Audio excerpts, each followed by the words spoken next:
कदीम दुनिया की तारीख में कुछ तहजीबें ऐसी हैं जिन्होंने न सिर्फ अपने ज़माने को मुतासिर किया बल्कि आने वाली नस्लों के लिए भी हैरत और तहकीक का दरवाज़ा खोला। उन्हीं अजीम तहजीबों में से एक ममलुकत काश ई थी जो आज के सूडान के इलाके में वाक़ थी। अगरचे दुनिया की तवज्जो ज़्यादातर मिस्र की कदीम तहजीब पर मरकूज रही, लेकिन काश की तारीख, इसकी ताकत, इसकी तरक्की और उसकी सकाफत किसी भी तरह मिस्र से कम ना थी, बल्कि कई पहलुओं में वो इससे आगे थी। ममलुकत काश का महल वकू उसकी सबसे बड़ी ताकत था। ये दरियाए नील के किनारे वाक़ थी, जो इस वक्त दुनिया की सबसे अहम तिजारती शाहराहों में से एक था। नील के जरिए काश को न सिर्फ ज़राअत के लिए पानी मुयस्सर था, बल्कि वो तिजारत के जरिए मिस्र, अफ्रीका के दीगर इलाकों और हत्ता के मशरिक़ में वस्ता तक रसाई हासिल कर सकते थे। ये इलाका सोने, हाथी दांत, लकड़ी और दीगर कीमती वसाइल से मालामाल था। यही वजह थी कि काश न सिर्फ एक ज़राअती रियासत थी बल्कि एक मजबूत तिजारती मरकज भी बन गई। ममलुकत काश की इब्तिदा तकरीबन 2500 कब्ल मसीह में हुई, लेकिन इसका हकीकी उरूज निपता के दौर में देखा गया।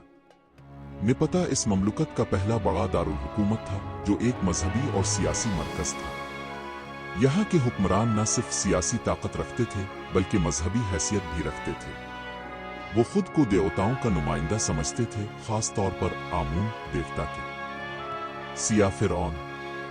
काश की तारीख का एक हैरत अंगेज बाब वो है जब इसने मिस्र पर कब्जा कर लिया।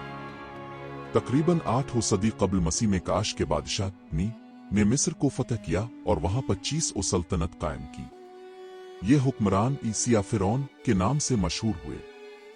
उन्होंने मिस्र में न सिर्फ अमन कायम किया बल्कि वहां की मजहबी और सकाफती रवायात को भी जिंदा किया। ये एक ऐसा दौर था जब काश और मिस्र एक ताकतवर इत्तेहाद की शक्ल में सामने आए। सनत और तरक्की का मरकज। बाद में काश का दारुल हुकूमत मीरवे मुंतकिल कर दिया गया। ये शहर ममलुकत का सनती और सकाफती मरकज बन गया। यहां लोहे की सनत ने बेपनाह तरक्की की। काश के लोग लोहा पिघलाने और उससे हथियार बनाने में माहिर थे। यही वजह थी कि उन्हें अफ्रीका का बर्मिंघम भी कहा जाता है। उनके बनाए गए हथियार न सिर्फ मजबूत थे बल्कि जंगों में उनकी कामयाबी का सबब भी बने। मिस्र से ज्यादा। ये बात बहुत कम लोग जानते हैं कि काश में मिस्र से ज्यादा अहराम मौजूद हैं। अगरचे ये अहराम मिस्र के अहराम जितने बड़े नहीं थे, लेकिन उनकी तादाद ज्यादा थी और उनका तर्ज़ तामीर मुनफरिद था। ये अहराम ज्यादातर शाही खानदान के अफराद के लिए बनाए जाते थे। उनके अंदर कीमती अशिया, ज़ेवरात और दीगर नवादरात रखे जाते थे जो मरने के बाद की जिंदगी के अकीदे की अक्कासी करते थे। कुंदिक्के। काश की एक और खास बात यह थी कि यहाँ ख्वातीन भी हुक्मरान बनती थीं। उन्हें कुंदिक्के कहा जाता था। ये ख्वातीन न सिर्फ सियासी ताकत रखती थीं बल्कि जंगों में भी हिस्सा लेती थीं। सबसे मशहूर कुंदिक्के अमानिरीनास थी, जिन्होंने रूमी सल्तनत के खिलाफ जंग लड़ी और कामयाबी हासिल की। ये एक ऐसा कारनामा था जो इस दौर में बहुत कम ख्वातीन के हिस्से में आया। मजहब और सकाफत। काश के लोग मजहब के मामले में बहुत हसास थे। वो मिस्र के देवताओं को मानते थे, लेकिन वक्त के साथ साथ उन्होंने अपनी अलग मजहबी शनाख्त भी कायम की। उनके मंदिरों, मुजस्समों और फिन तामीर में एक मुनफरिद अंदाज पाया जाता है। उन्होंने अपनी ज़ुबान और रस्म अल ख़त भी तैयार किया जिसे आज इमरोटुक कहा जाता है, लेकिन अभी तक मुकम्मल तौर पर समझा नहीं जा सका। दुनिया से राब्ता। काश एक बड़ा तिजारती मरकज था। यहाँ से सूना, हाथी दांत, गुलाम और दीगर अशिया मिस्र, रोम और दीगर इलाकों में भेजी जाती थी।